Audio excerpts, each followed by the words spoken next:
আসসালামু আলাইকুম। আজকে আমি আপনাদের দেখাবো আমার আম গাছ। এই যে আম্রপালি, মাশাআল্লাহ মোটামুটি সন্তুষ্টজনক পরিমাণে আম এবার ধরছে, কিন্তু দুঃখের সহিত বলতে হচ্ছে আম ধরলেও হয়তো বা এই গাছের আমগুলো আমার খাওয়া সম্ভব হবে না, কারণ আমি খুব সম্ভব মতো রিসেন্টলি শিপে জয়েন কর, যার জন্য আমার আমার হচ্ছে না দেশের মানে বাড়ির আমগুলো খুবই সুস্বাদু, আম্রপালি। আর এই যে আমার পেয়ারা গাছ, আলহামদুলিল্লাহ পেয়ারাও ধরছে ভালো। আমি এখানে রেগুলার পরিচর্যা করি, পানি দিই, ওষুধ সব কিছু মেনটেন করি। ওষুধ বলতে জাস্ট যাতে ফুল আসার পরে পোকাগুলো যাতে ফুলগুলো নষ্ট না করে সেই জন্য।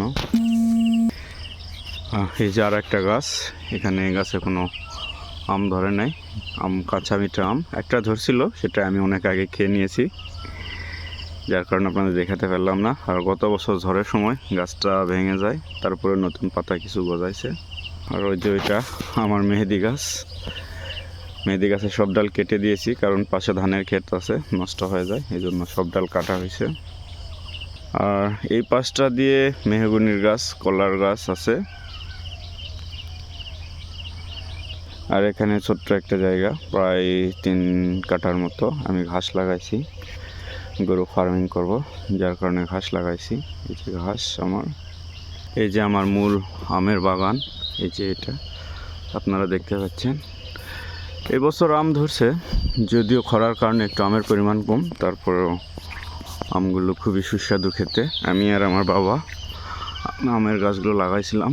বাবা আজ আমাদের মাঝে নেই, আমাদের ছেড়ে চলে গেছে, কিন্তু তার স্মৃতিগুলো রয়ে গেছে। এই যে গোপাল ভোগ আম, খুব সুন্দর খেতে, সুস্বাদু মাশাআল্লাহ। তারপর এই যে এখানে একটা বেল গাছ আছে, এই যে বেল গাছ এখনও ধরে নাই, হয়তো সামনের বার থেকে ফলন দিবে। এখানে আরেকটা আমের গাছ, এই যে দেখতে পাচ্ছেন, এটাতেও একটু কম ধরছে যে খরার কারণে। এই যে আরেকটা আম গাছ, কাঁচা মিঠা গাছ, বিক্ষিপ্তভাবে আসলে আম তো বাণিজ্যিকভাবে না, জাস্ট বাসায় খাওয়ার জন্য। এই যে আরেকটা গাছ এখানেও ধরছে। আমি, আমার মা, আমার ওয়াইফ আর একটা ছোটো বাচ্চা ও তো এখনও খাবার শিখে নেই, হয়তো সামনের বার থেকে শিখবে। তারপর এলাকার লোকজন আমগুলো খায়, মানে এলাকা বলতে পাড়া, যারা মাঠে কাজ করে তারা খায়।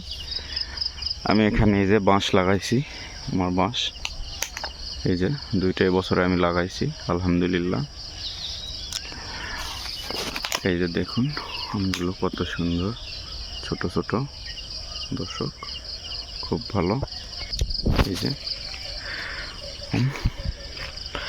আপনারা হয়তো বলবেন আমি কেন এসব করি, কারণ আমি মেরিন ইঞ্জিনিয়ার হওয়ার পরেও, নৌপ্রকৌশলী হওয়ার পরেও আমি একজন গৃহস্থ ফ্যামিলির ছেলে বা কৃষক ফ্যামিলির ছেলে।